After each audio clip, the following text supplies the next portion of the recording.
بسم الله الرحمن الرحيم. الحمد لله رب العالمين، صلى الله وسلم وبارك على المبعوث رحمة للعالمين نبينا محمد وعلى آله وصحبه ومن اهتدى بهديه واستنى بسنته إلى يوم الدين. أما بعد. السلام عليكم ورحمة الله وبركاته. And we begin today in our 56th episode from the book of Islamic fiqh. We begin a chapter that deals with inheritance. And inheritance is a very special and important branch of Islamic sciences of fiqh, due to the fact that it is so important that Allah Azza wa Jal took upon himself to explain and to divide the shares of the heirs when a deceased dies. Because if it were left to humans, they would have divided it according to their own whims and desires. And this is something that would not be at all productive or positive for humanity. And this is why Allah took upon himself to divide the inheritance. And the inheritance, or al-fara'id as it's known in Islamic fiqh, or ilm al-mawarith, this is an important branch of science because not a lot of people know it.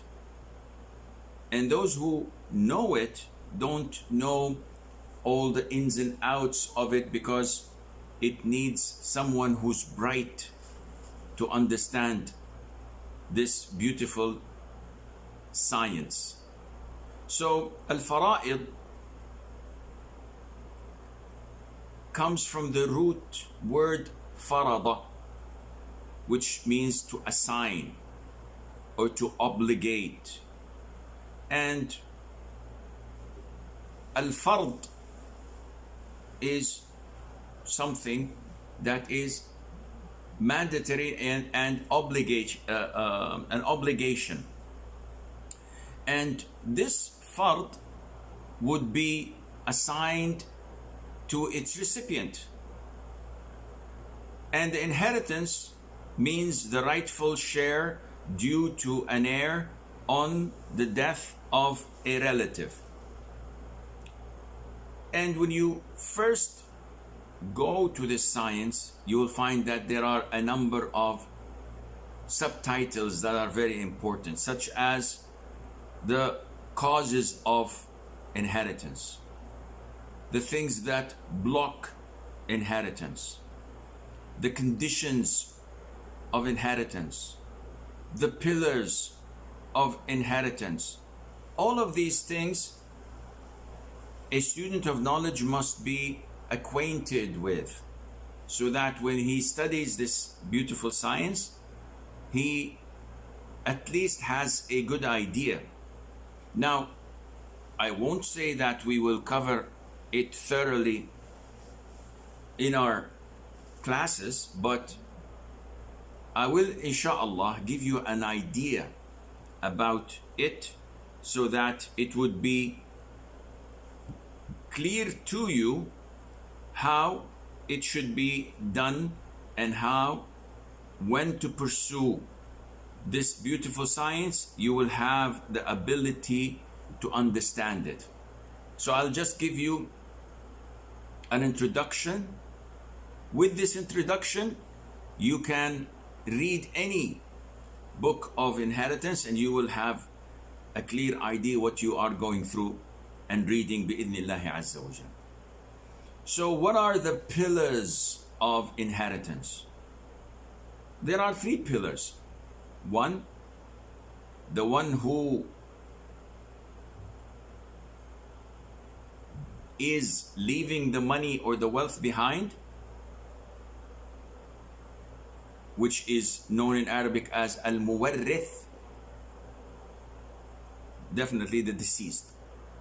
And the one who is the heir who's inheriting, and he's referred to as al-warith, and the money itself, the wealth, the property that is to be inherited. These are the three pillars.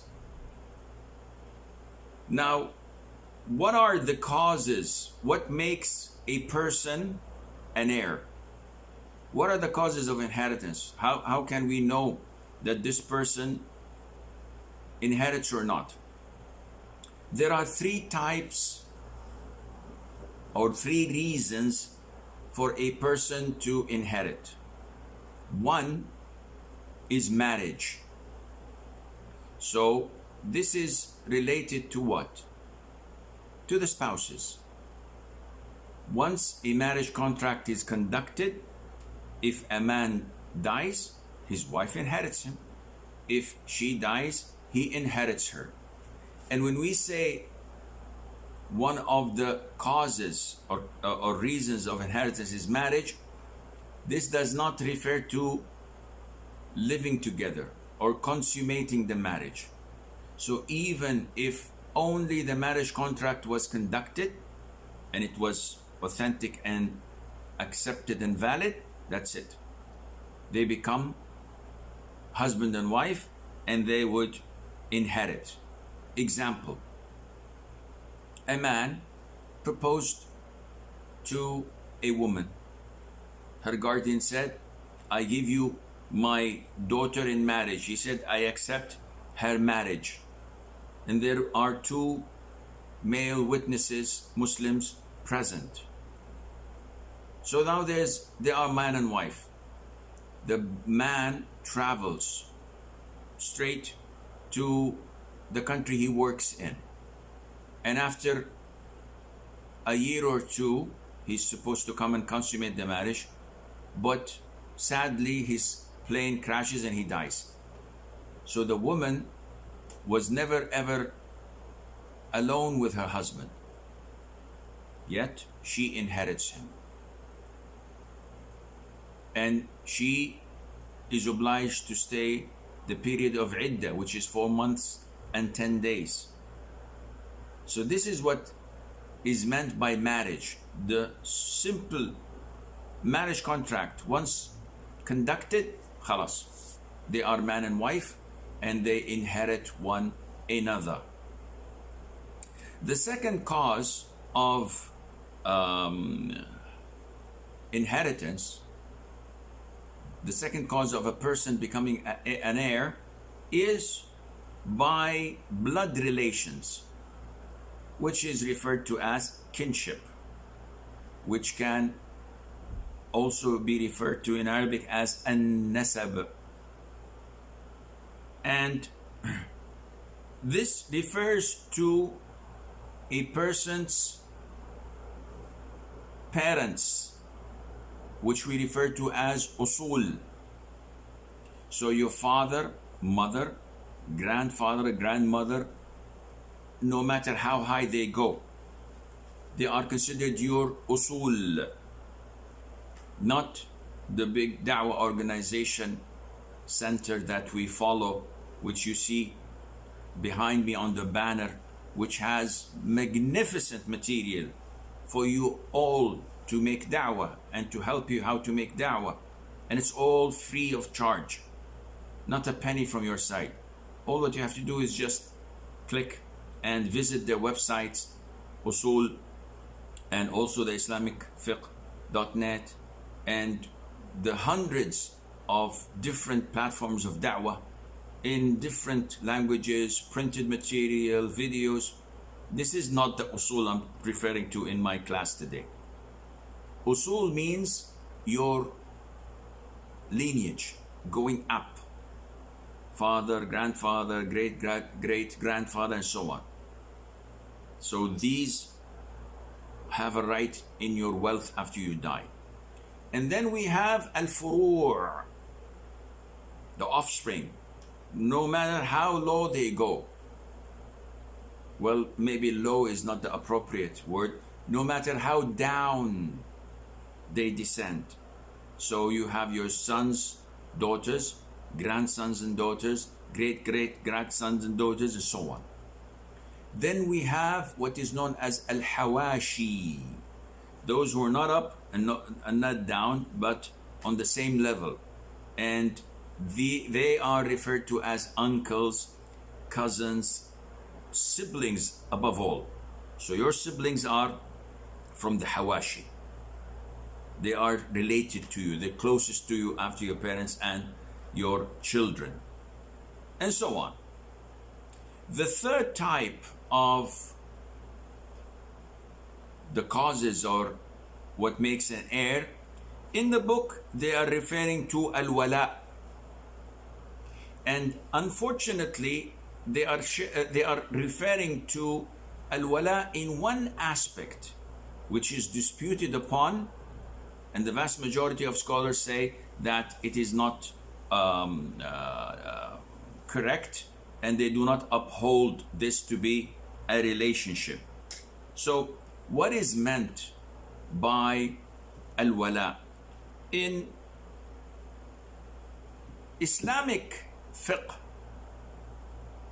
the Prophet said alayhi sallam, al-wala'u liman a'taqa, and this is narrated or reported in a Sahih, when Aisha, may Allah be pleased with her,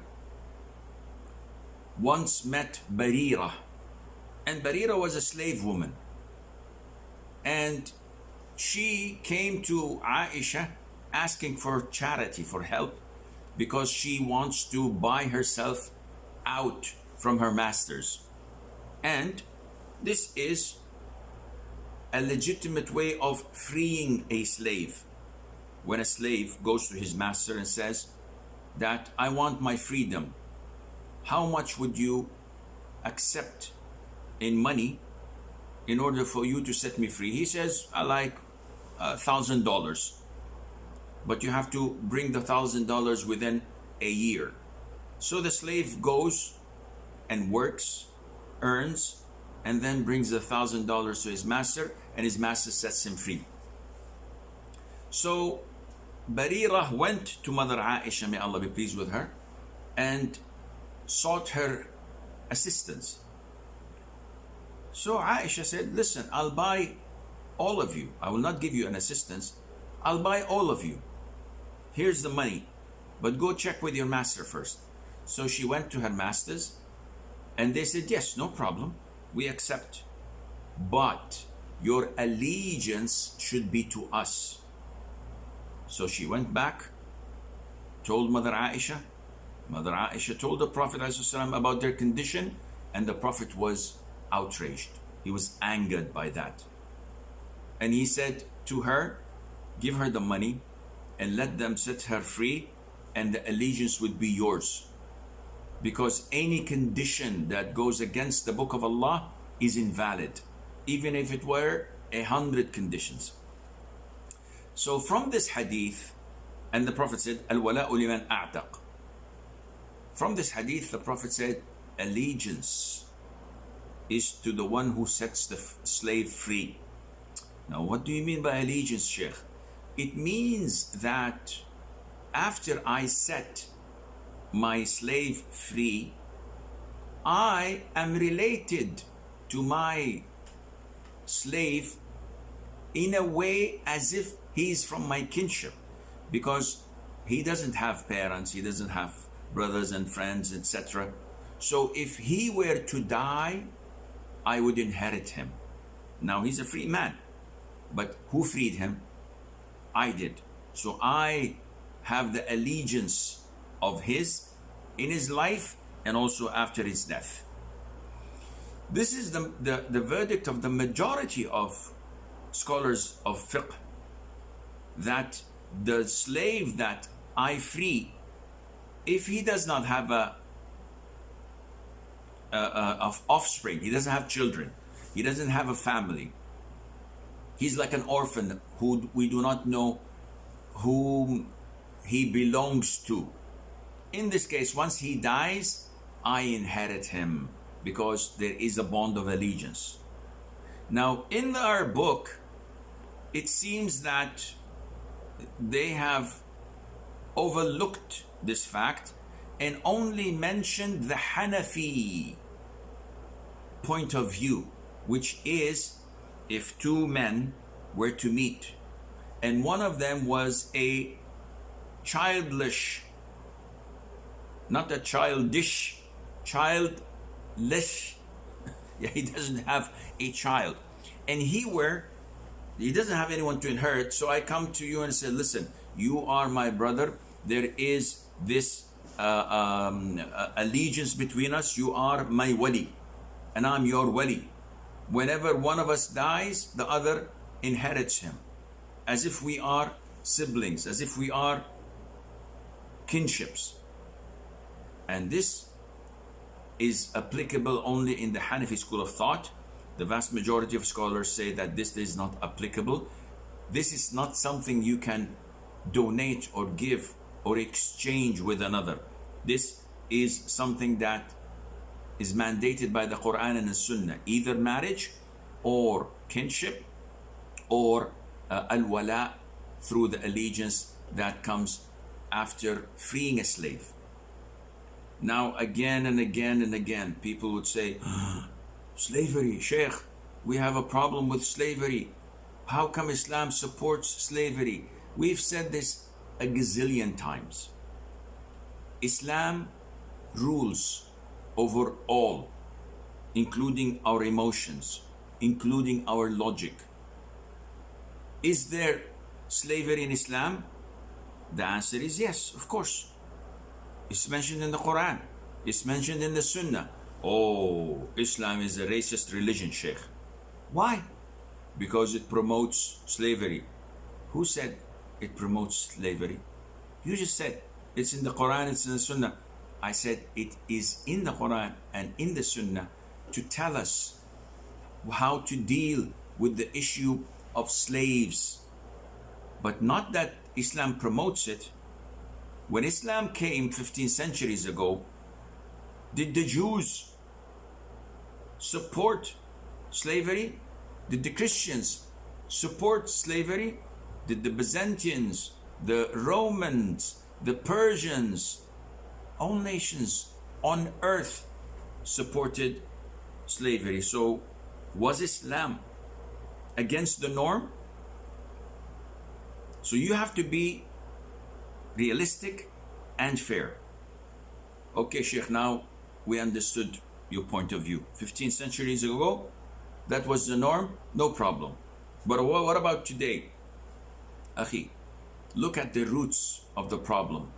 Look at the roots of the issue, and then we can go and discuss things logically. 15 centuries ago, it was chaos. I meet you while traveling, I put a rope round your neck, under gunpoint, take your wealth, and sell you as a slave of mine. I have children, I'm unable to feed them, I sell them as slaves. I have a debt, I cannot pay it off, the loan sharks come and take my children, and maybe take my siblings, and maybe take me for slaves. So slavery had no boundaries. It is the survival of the fittest. You're the strongest, you enslave others. And we can look at the recent 300, 400 years ago in the UK and in Europe, how they used to live, how the lords owned the land and the people that work on it. That was slavery. In Islam, Islam came, and Islam, when it came, it hit the ground running.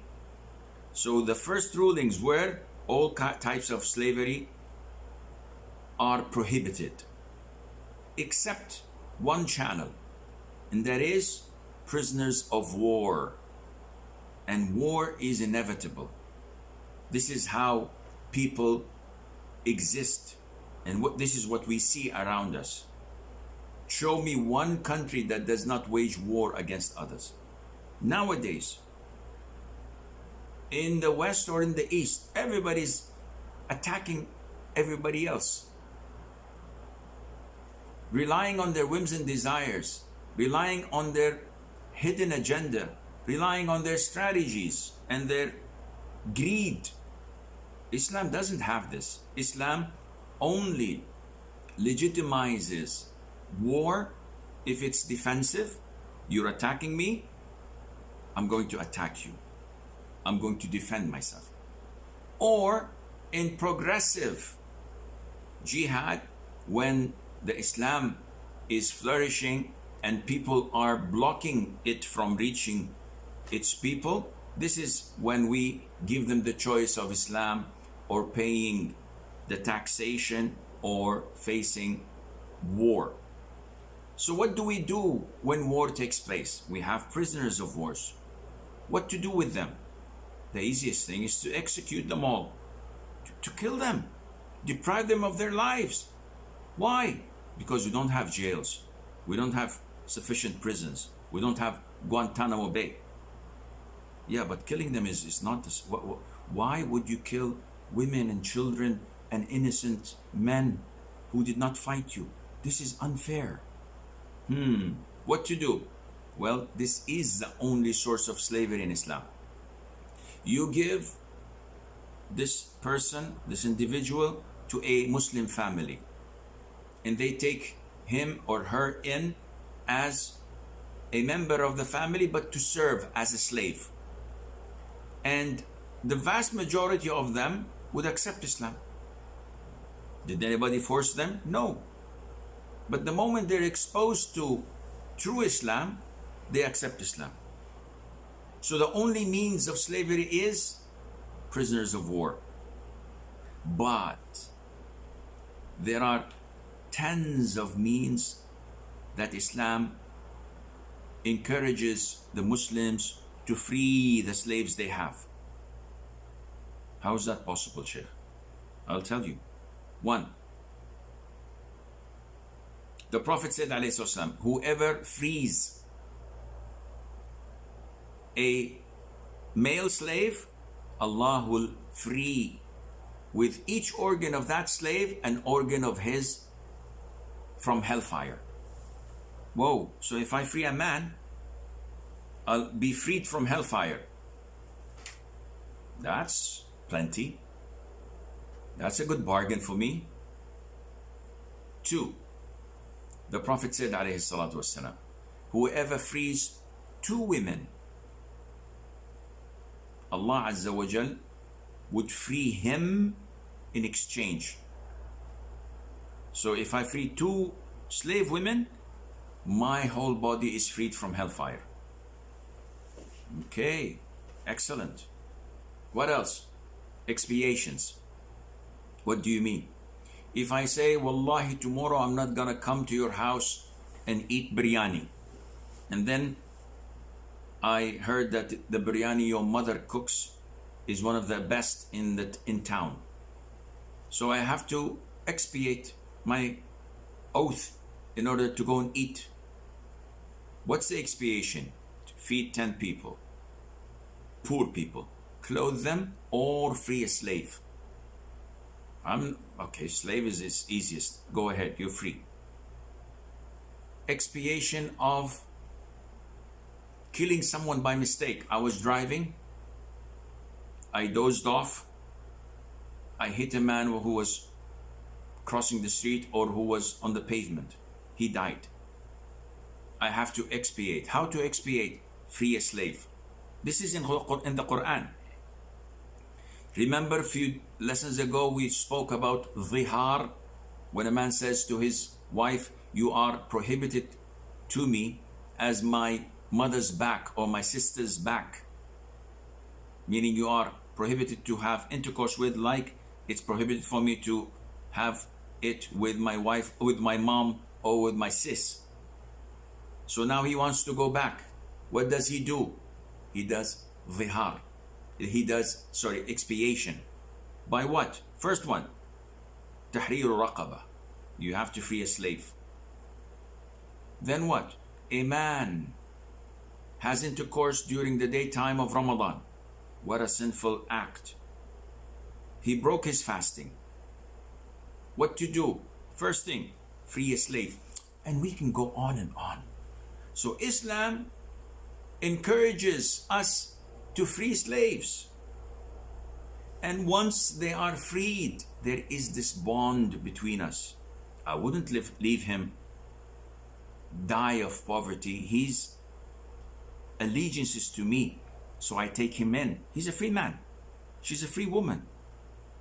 Yet I take them in. We are related to one another. Now, having said all of that, these are the three types of conditions, or the causes, that is.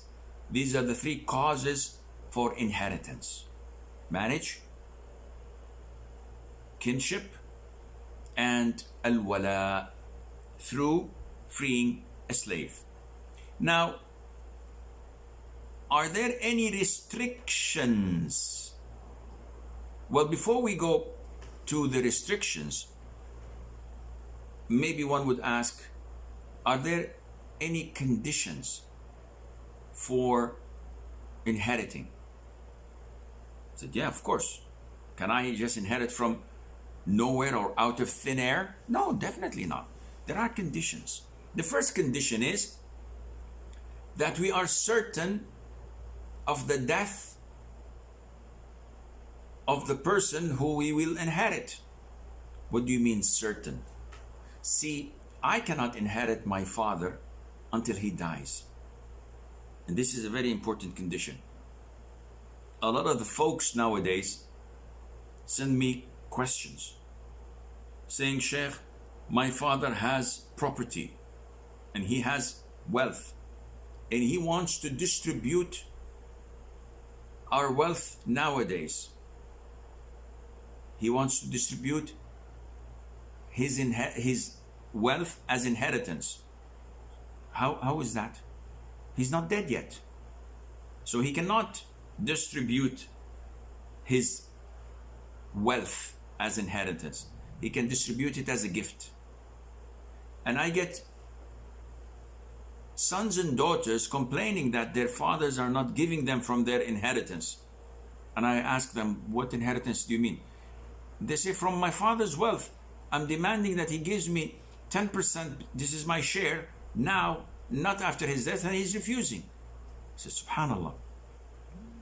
The audacity that some of the children may reach because of their being undutiful, disobedient, and disrespectful to their parents.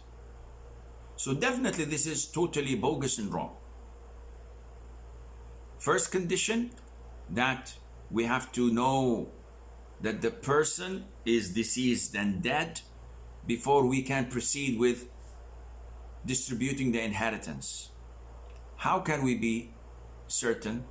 Either by seeing him, he's dead, he's a corpse, I've buried him, or the testimony of two male Muslim witnesses. Yeah, we've buried so and so. Or by the widespread knowledge among everybody. So you ask anyone, did President so and so die? Is he dead? Is King so and so dead? And everybody knows, yes, he's dead and probably rotten. So this is condition number one. Condition number two is we are certain of the life of the heir when the deceased died. What do you mean, Sheikh? See, the pillars are to have a deceased, to have an heir, and to have the wealth. So now the condition of a person inheriting this deceased, we have to be certain that he was alive. And this clarifies the misconception that grandchildren have. Sheikh, my grandfather died and he had 4 sons. One of them was my father. But my father died 10 years ago. So now my uncles, the 3 sons of the deceased, who's my grandfather, are not willing to give us my father's share. I said, yes, this is correct. Your father has no share in the inheritance. Why, Sheikh? He was the son of my grandfather. True. But the conditions of inheritance, number 2, states that we have to be certain of the life of the heir when the deceased died. Because if the heir died before the deceased, he has no right. He's not there. So your grandfather was alive and your father was dead. So your grandfather inherited his son.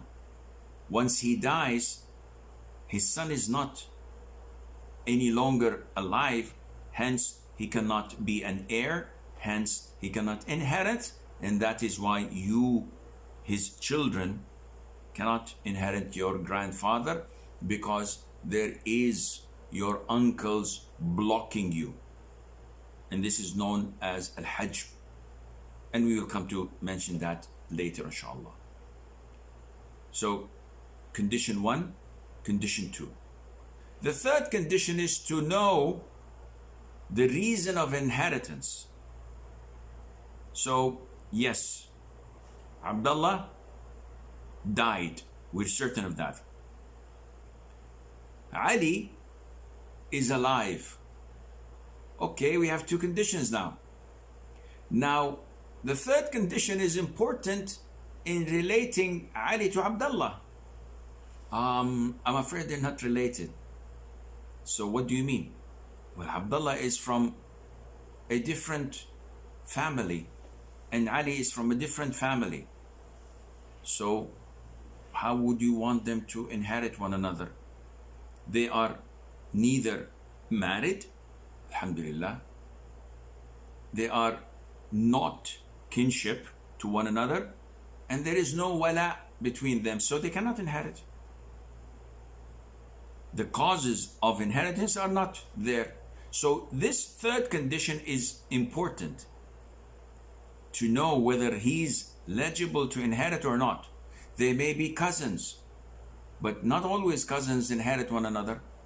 Maybe there are people blocking this cousin from inheriting his cousin, and so on. So these are, in a nutshell, things that would expand your horizons, increase your knowledge.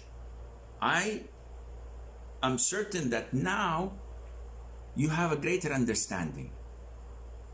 Okay, now we know the causes, we know the conditions, and we know the things that are pillars in inheritance. What about the things that block the inheritance? This is our final issue. There are 3 things that block inheritance. What do you mean, Sheikh, block? I mean that if one of these things is present, you cannot inherit. You cannot inherit your father, your wife, your whatever, because of the presence of such a condition. So what are these things that block us from inheriting? Number 1, murder. What do you mean, Sheikh? If I murdered my wife, I cannot inherit her. And this is the consensus of all scholars. Anyone who kills a person cannot inherit him, if he is to inherit. So if I kill my father, I cannot inherit my father. Even if my father is a multi-billionaire, I cannot inherit a single dime. If I kill my son, the same thing. If I kill my anybody who's related to me. Okay, Sheikh, but we have murder which is intentional to kill, and we have mistakes, such as I was driving the car and my son was with me, or my father, and I was doing everything according to the book. But it so happened that I made a mistake. I dozed off. I had a flat tire and I was like 10 kilometers above speed limit. I could not control the car. The car rolled over. My father, my son died. I've grieved for so long. I didn't intend to kill them. It never crossed my mind. I would never even dream of it. They are my loved ones. So, okay, we know that you did not intentionally kill them. So it's not murder. It's killing by mistake. However, the vast majority of scholars say that you are still a murderer, because the Prophet ﷺ said in an authentic hadith, a murderer takes nothing of the estate. He doesn't inherit. However, this is an issue of dispute. So some said the hadith is clear, a murderer, and this man is a murderer. Others said, yeah, a murderer who intends to kill. But this person did not have it even in his wildest dreams. This was unintentional. It's a mistake. That's why we do not ask or demand for beheading him, because it was a mistake. So it's a long dispute, but the most authentic opinion is that this person inherits like any other heir, except from the blood money. What do you mean, Sheikh? Due to the fact that I dozed a bit and caused the car to roll over, and my son or my father died because of this, then I am obliged to give blood money, which is the value of 100 camels, to the heirs of the deceased. I am one of the heirs, but I am excluded from the blood money because this is a penalty and I cannot be involved in it. So it's given to my mom, my siblings, my this and that, who are legitimate heirs. I don't take anything of it. But everything else, I am like the other heirs. So I do inherit my father's estate, I do inherit my father's wealth, property, etc., but not the blood money that I had given as an expiation, as a diya for killing him by mistake. The second blockage comes from slavery. And in slavery, a slave does not possess, does not have his own wealth. And we spoke about that before in one of the classes. So if I see a slave riding his E63 AMG GTS and wearing a beautiful Rolex and has a nice Versace suit, and I'm interested, so I go to his master and say, how much would you sell me your slave? And he said, I'll sell him for you for $10,000. I said, wow, you're on. Here's the money. When I go in to collect the slave, I don't see the suit, I don't see the Rolex, and I don't see the fancy car.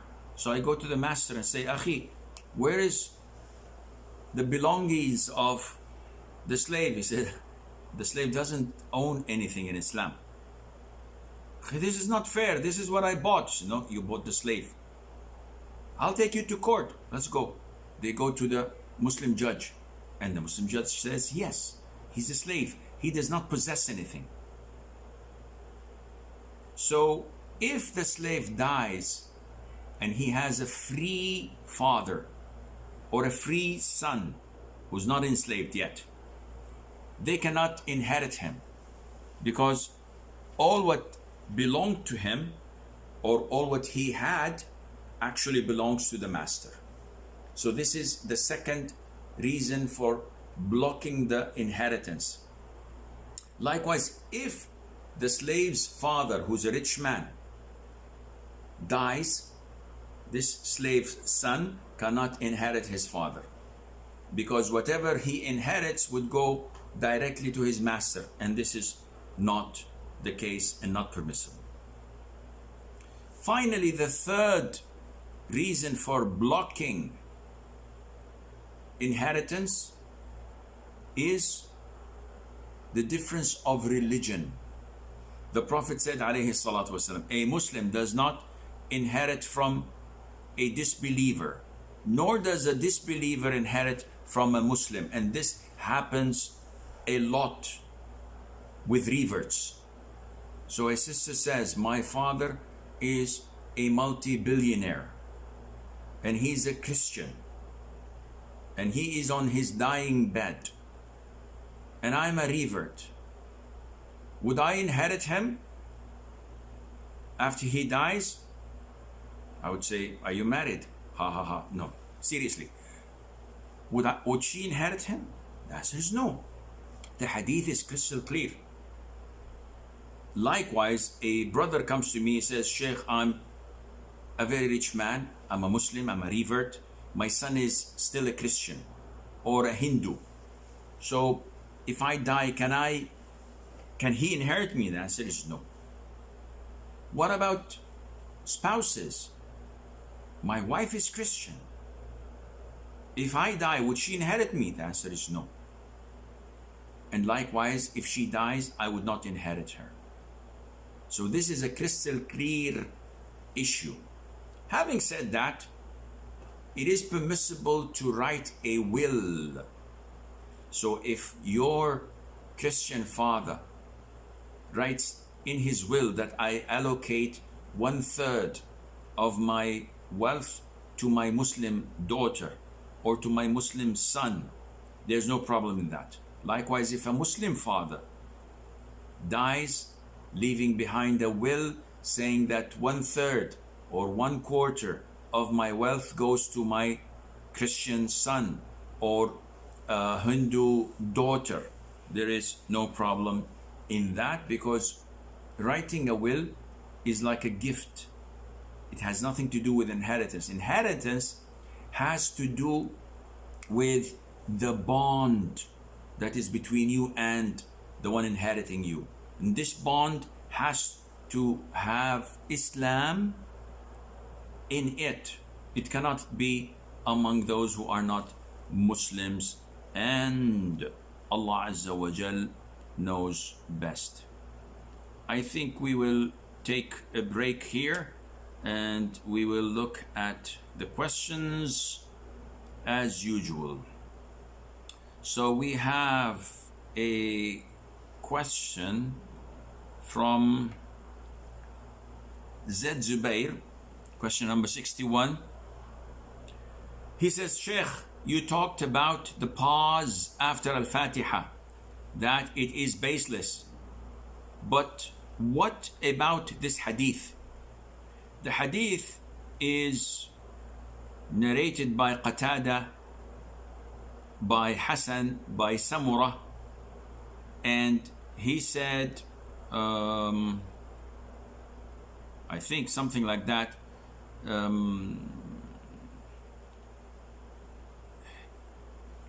He says, narrated by Samurah ibn Jundub, I remember from the Prophet ﷺ 2 periods of silence, or 2 pauses of silence. Sa'id said, we asked Qatada, what are those 2 periods of silences? He said, 1 when he began his prayer, and 1 when he finished the recitation.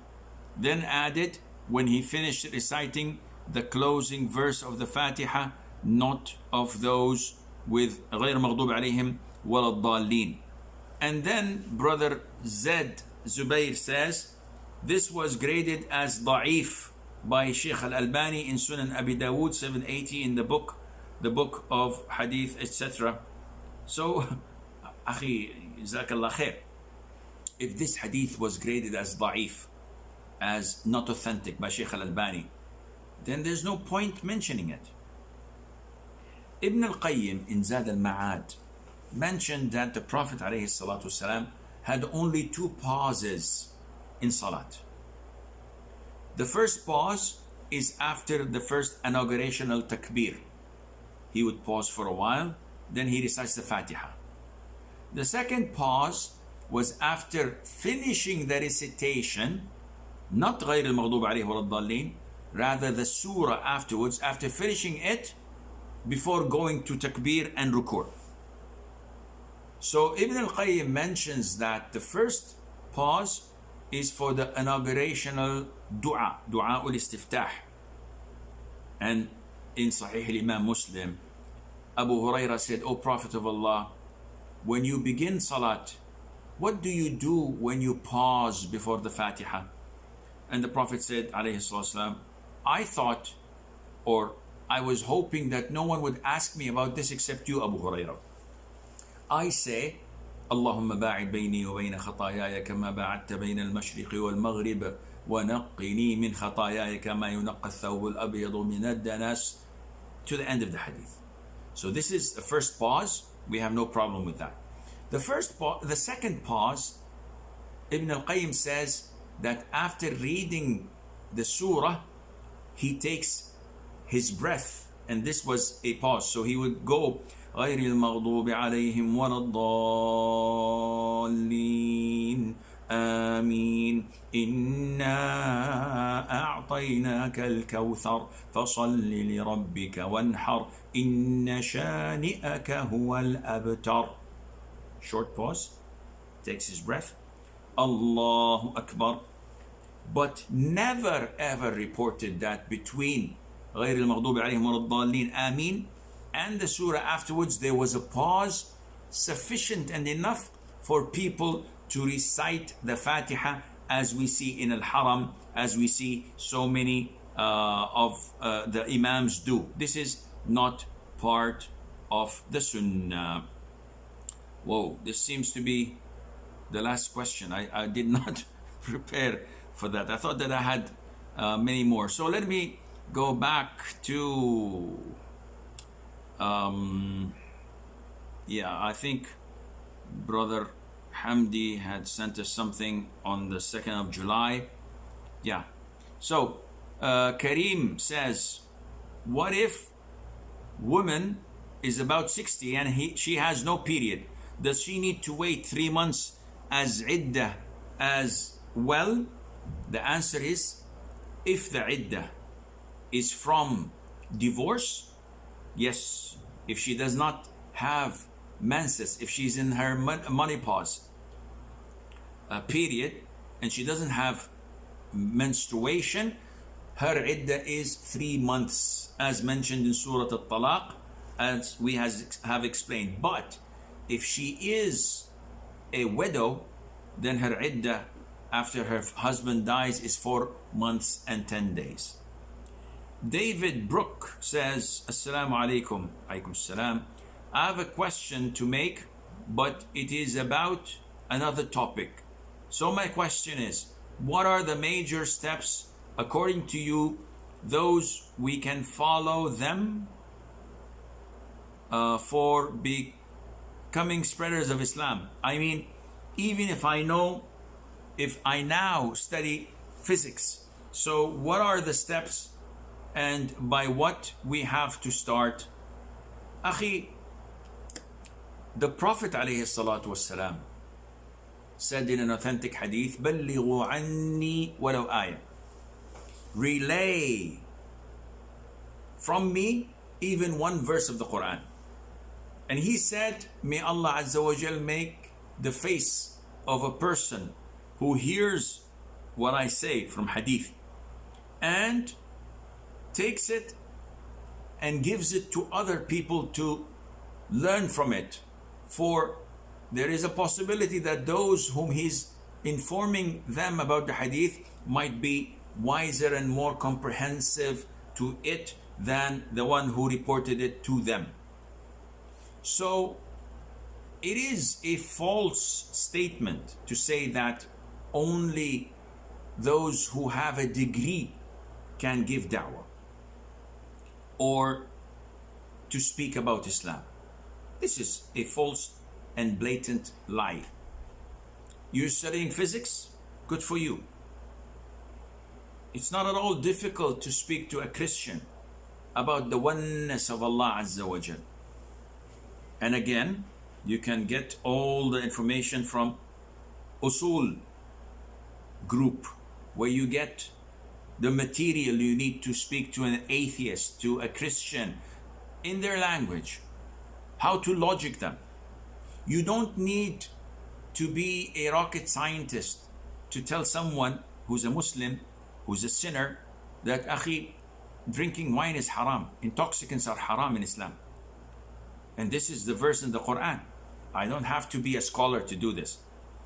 But when it comes to little issues, such as whether to place my hand on the chest or under my navel, maybe you need to have more knowledge, and this is not an issue of importance that would cause me to go out of my way to address it with a brother who may not be willing to listen to me. So you have to first of all try your level best to make da'wah, to call people according to the knowledge you have. Each one of us has a pay grade. There are certain topics that are definitely not in my league. So I would say, I don't know. This is too high for me.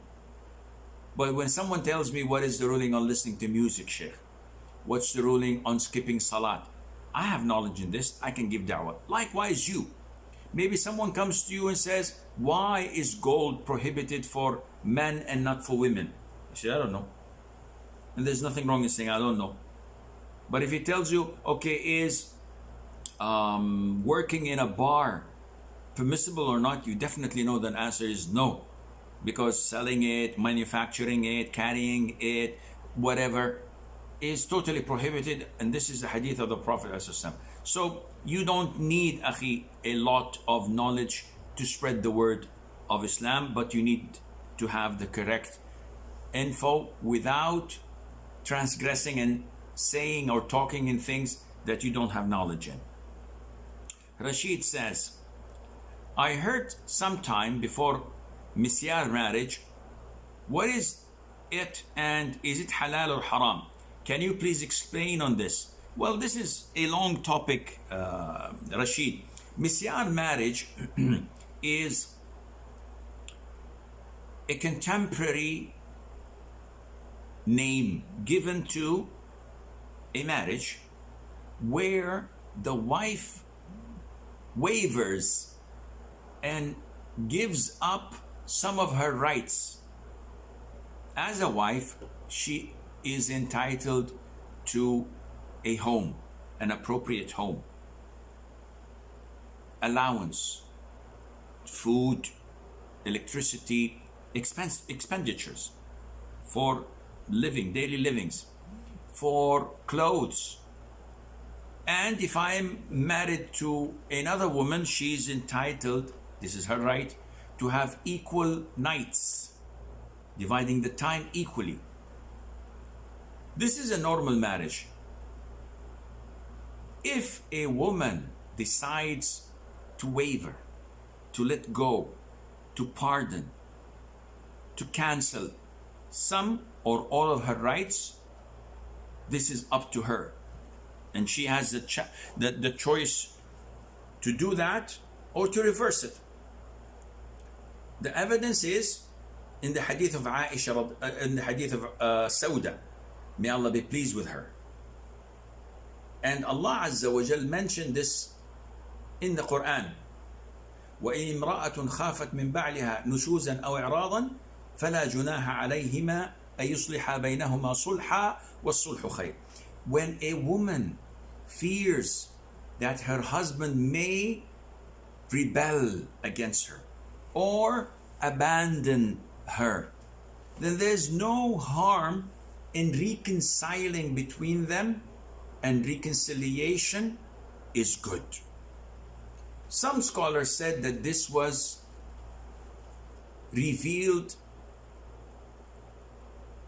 due to the fact that Mother Sauda bint Zam'a, may Allah be pleased with her, and she is the Prophet's second wife. We know after Khadija had died, Khawlah bint Hakim As-Silmi, may Allah be pleased with her, went to the Prophet ﷺ and said to him, why don't you get married? So the Prophet said, who do you have in mind? She said, an old woman and a young woman. As for the old woman, Sauda bin Zam'a, who was married to his cousin, and her husband died after both of them migrated to Abyssinia. While they were living there, they heard false news, or as he says, fake news. And they heard that Quraysh has accepted Islam and now it's a Muslim country. So they came back, only to find that this was only a hoax and not true. So her husband died and she was alone. Her father was a kafir, her brother was a kafir, she was the only Muslim. So the Prophet ﷺ proposed and married her. She was his age. She was in her 50s when the Prophet married her ﷺ. So after 10 years or so, after migrating to Medina, after being with the Prophet ﷺ, and then the Prophet married so many other women like Aisha, Hafsa, Zainab bint Khuzaymah, Zainab bint Jahsh, Habiba, Salama, Safiya, etc. She feared that the Prophet ﷺ might see her as an old woman and he may divorce her. The Prophet would never ever do such a thing, ﷺ. But this is her own feeling. So she came to the Prophet ﷺ and said, O Prophet of Allah, don't divorce me. I don't want anything from this dunya. I want to be resurrected on the day of judgment as one of your wives.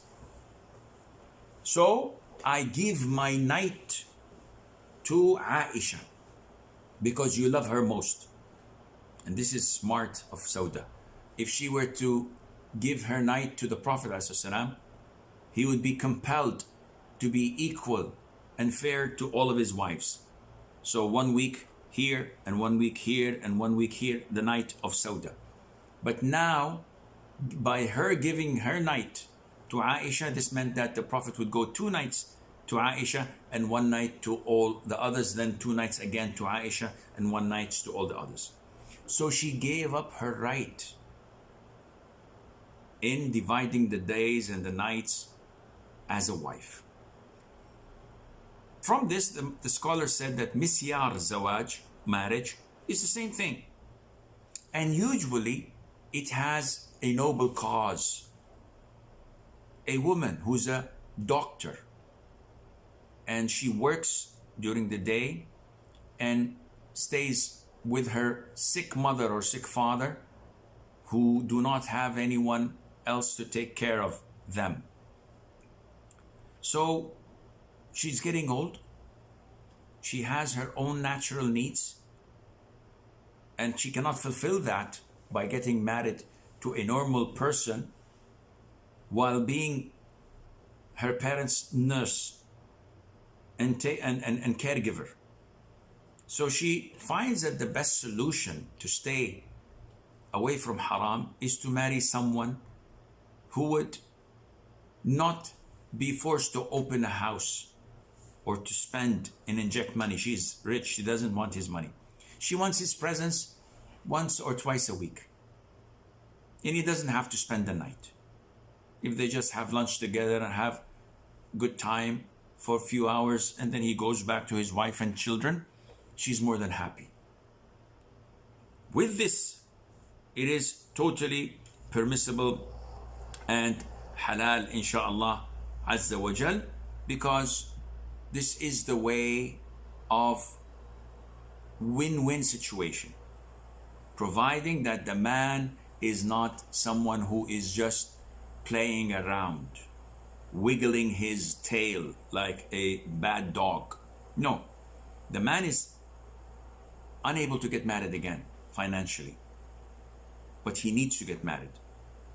Or he knows that if he gets married, that his wife would take the children and demand divorce, and he needs a second wife. So this is halal, inshallah, but it is not something that is general to all. So you take it and say, oh, Sheikh says halal, let's go and look for a girl for a couple of months and divorce her and then get married again and for a couple of months. No, this is haram, totally haram. This is to be judged case by case scenario, and Allah Azza wa Jal knows best. And with this, we come to the end of today's lesson. Until we meet next Thursday, I leave you fi amanillah. Wassalamu alaikum wa rahmatullahi wa barakatuh.